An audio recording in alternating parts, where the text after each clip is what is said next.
วัสดีครับผมชื่อนิวมาแล้วครับ อายุ70ครับ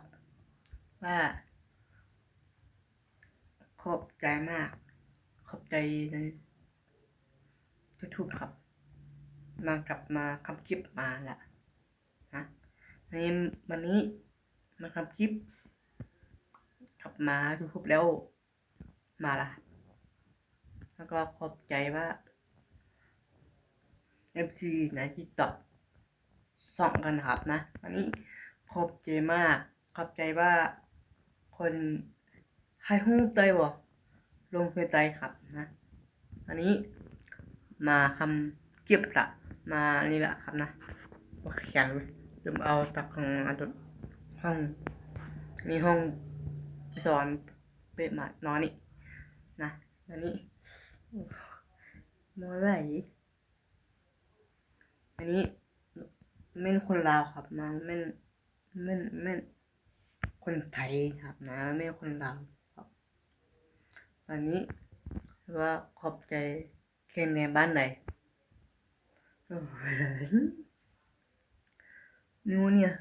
บ้านไหนแกงใดพูดจักเลยครับว่าขอบใจว่าFCนะที่ตอบถูกนี่โคลิงให้เลยเบิ่งให้เลยครับนะอันนี้โคลิงกดแสแอนคอมเมนต์ในตอบให้เลยครับนะอันนี้ก็ลืมเอาจากกล่องลืมในห้องแบบโต้ดิครับนะลืมใส่ปิดปากลืมวิ่งแล้วครับนะปิดปากคือไหมคนอย่างคอมเมนต์ในเตือนะว่าไปซื้อแมสซื้ออย่างใช่ไหมเป็นคือเก้าครับนะเป็นฟินิมเฮ้ยพี่ครับนะนี่ขอบใจว่ามาทำคลิปละมาเอาเงินละในคลิปละนะอันนี้ขอบใจมากว่ารีวิวห้องบอกรีวิวเรื่อยๆครับนะนี่ห้องสอนหมึกเป็ดนอนนี่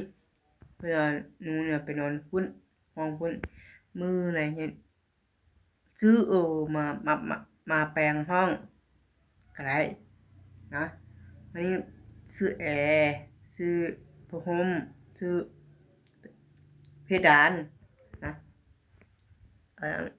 เต็มปุ๊บเลยไม่อยู่รุ่มเด้อไม่อยู่รุ่มในห้องนะครับนะเพดานครับนะวันนี้